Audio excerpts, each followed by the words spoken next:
মেথি পরোটা ভাজছি, আলুর ঝোল আর মেথি পরোটা হচ্ছে সকালবেলার টিফিন।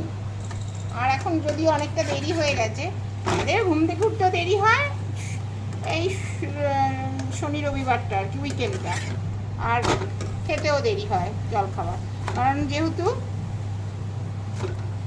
আমাদের দুপুরের খাওয়াটা অনেকটা দেরি হয়, সাঁতার ফাতার করে এসে খাওয়া হয় তো 4:30 প্রায় বেজে যায়। এভাবেই খেয়ে অভ্যেস, আর কি করা যাবে। শুধু রাতের খাবারটা আর ওই 4:30 খাওয়ার পর আর কিছু খাই না, তারপরে একেবারে রাতের খাবারটা 10টার মধ্যে। আমার দেরি হয়, 10:30 হয়, কিন্তু দোকান থেকে আসি তারপর ওরা খেয়ে নেয় তাড়াতাড়ি, যেহেতু পড়াতে টড়াতে আসে।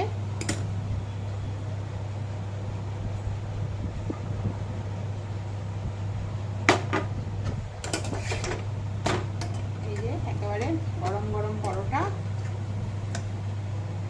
আর আলুর ঝোল দিয়ে দিলাম, মেথি পরোটা।